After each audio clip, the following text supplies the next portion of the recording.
तो अब हम स्टार्ट करेंगे chapter 8, cell the unit of life. तो इस चैप्टर में हम सेल के बारे में पढ़ने वाले हैं, सेल के कंपोनेंट्स, उनके फंक्शन के बारे में पढ़ेंगे। तो मेनली इस चैप्टर का रेलेवेंस ये है कि हम इसमें सेल को समझ लें। अब हमें कॉन्सेप्ट डेवलप करने हैं, ना कि इसमें रट्टा मारना है। रट्टा हम आखिरी में मारते हैं जब हमारे पास बहुत सारी डेटा हो जाती हैं, उसको हम याद करने की कोशिश करते हैं। लेकिन अगर हम उसे समझ लेंगे तो it would be easier task. अब सबसे पहले इस चैप्टर का वेटेज ज़्यादा है और बाकी तीनों chapter, cell the unit of life, cell cycle division and biomolecules, ये तीन चैप्टर एक यूनिट बनाते हैं। ये पूरी यूनिट बहुत इम्पॉर्टेंट है, इसमें मैक्सिमम क्वेश्चन बन सकते हैं और इनकी सारी एनसीईआरटी की लाइनें इम्पॉर्टेंट हैं, तो हमें उनको रिव्यू, रिवाइज और रिपीट करते रहना है। अब ये जो तीन स्ट्रक्चर सामने दिए हैं, ये हमारे इलेक्ट्रॉन माइक्रोस्कोपिक व्यू हैं। ये एनसीईआरटी की पिक्चर नहीं है, ये मैंने इसलिए लिया है ताकि हम लास्ट में जब सारे सेल को स्टडी कर चुके होंगे तो हम इसे एक बार फिर से रिव्यू करेंगे और आप बताएंगे कमेंट्स में कि ये कौन सी सेल्स हैं। वैसे कई लोगों को अभी भी पता होगा कि ये कौन सी सेल्स हैं just by viewing them, but जो नए पढ़ रहे हैं उनके लिए ये एक बोनस है।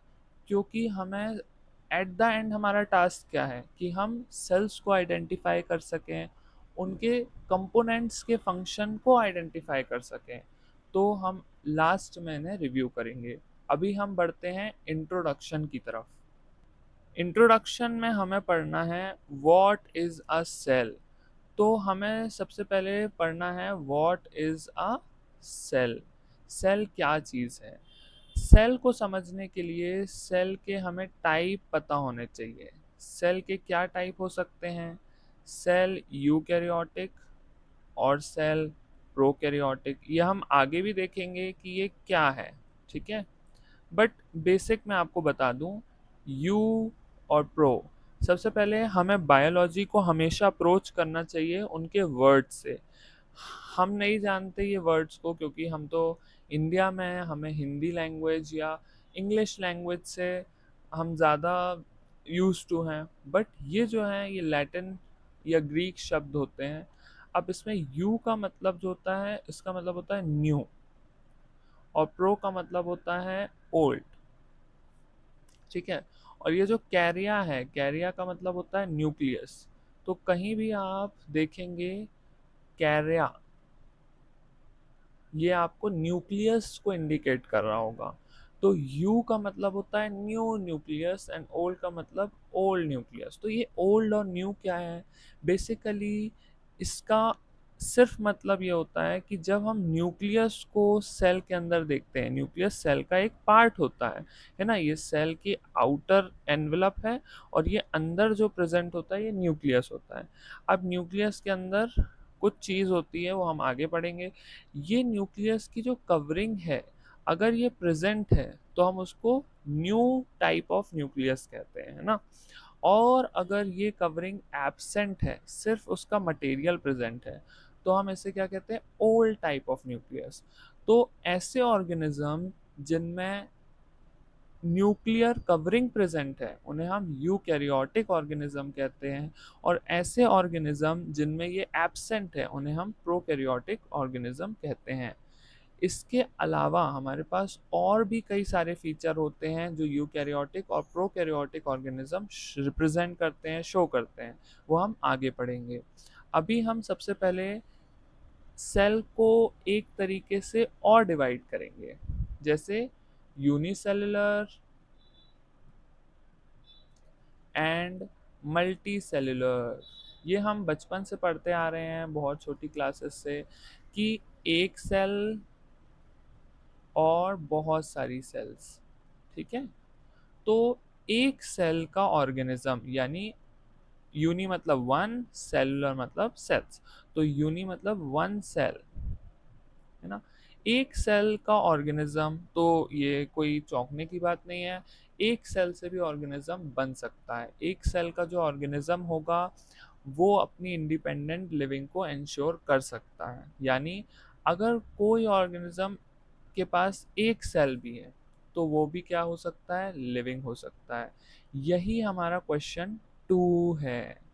ये जो क्वेश्चन 2 मैंने मार्क किया है, इसमें लिखा हुआ है anything less than a complete structure of cell, यानी अगर इस सेल में कुछ भी कंप्लीट नहीं है, मतलब मान लीजिए इसके पास ये आउटर लेयर ही गायब हो गई, सिर्फ अंदर का मटेरियल है, तो या अंदर का मटेरियल नहीं है, सिर्फ अंदर बाहर की लेयर है, तो ये दोनों ही लिविंग नहीं होंगे।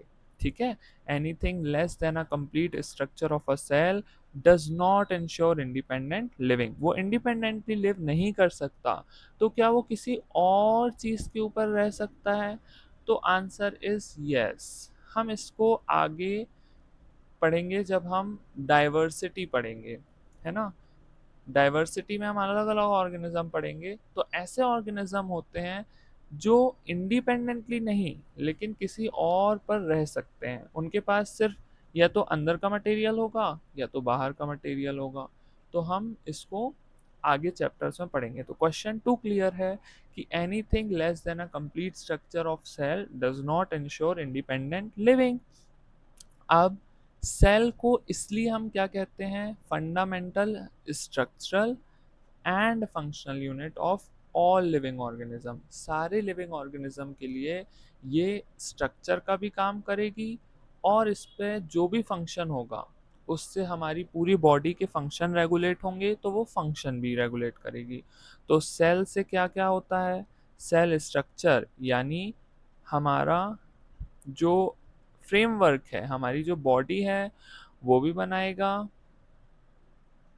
और ये फंक्शन भी प्रोवाइड करेगा। फंक्शन का अर्थ है हमारा मूवमेंट, हमारा डांसिंग, सारी चीज़ें जो हैं ये इंश्योर करता है। तो सेल क्या करता है, सेल हमारा स्ट्रक्चर और फंक्शन दोनों रेगुलेट करेगा। अगर एक सेल नहीं है तो स्ट्रक्चर भी नहीं बनेगा, ना ही फंक्शन होगा। तो स्ट्रक्चर और फंक्शन कौन रेगुलेट कर रहा है, सेल रेगुलेट कर रहा है। और पहला क्वेश्चन जो मैंने बनाया है उसमें लिखा हुआ है यूनिसेलुलर ऑर्गेनिज्म, एक सेल से बने हुए ऑर्गेनिज्म इंडिपेंडेंट एग्जिस्टेंट भी करते हैं और एसेंशियल फंक्शन भी कर लेते हैं। क्यों? क्योंकि वो स्ट्रक्चरली भी कैपेबल हैं और फंक्शन भी रेगुलेट कर सकते हैं, इसलिए वो इंडिपेंडेंट एग्जिस्ट भी कर लेते हैं और अपनी एसेंशियल फंक्शन, एसेंशियल फंक्शन क्या होते हैं हमारी बॉडी में, डाइजेशन है ना, रेस्पिरेशन है,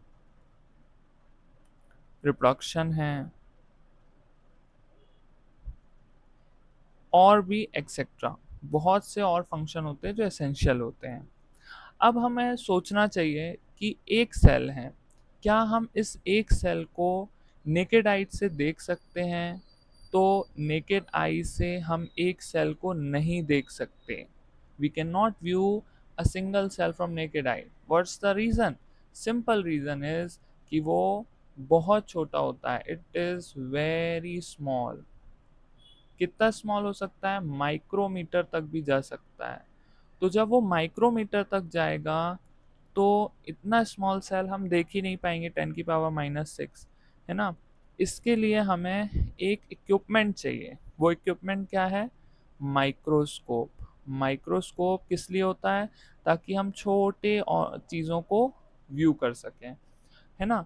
तो हमारे पास कुछ साइंटिस्ट हैं जिनके हमें नाम याद करने हैं। तो ये क्वेश्चन 3 है कि एंटोन वॉन लीवेनहोक, ये फर्स्ट इन्होंने लाइव सेल देखा था। लाइव सेल क्या होती है, लिविंग सेल। और रॉबर्ट ब्राउन ने क्या देखा था, उन्होंने न्यूक्लियस देखा था। इसके साथ ही एक बोनस है, रॉबर्ट हुक। रॉबर्ट हुक ने क्या देखा था, रॉबर्ट हुक ने एक डेड सेल देखा था। ठीक है, तो ये इम्पॉर्टेंट है, ये सारी चीज़ें जो मैंने लिखी हैं इनको हमें लर्न करना है। माइक्रोस्कोप की डिस्कवरी भी किसने किया था, एंटोन वॉन लीवेनहोक। तो आपको बुक के साइड पे ही ये सारी चीज़ें मेंशन करनी है, और इन तीनों क्वेश्चन पर एक्सेलेंस करिए, क्योंकि ये तीनों क्वेश्चन हमारे लिए बहुत ज़रूरी हैं, ये कभी भी नीट में पूछे जा सकते हैं। तो इसी के साथ हम इस वीडियो को एंड करेंगे और इसमें जो भी कमियां हों आप मुझे बताइए, मैं इसे पूरी करूँगा। Thank you.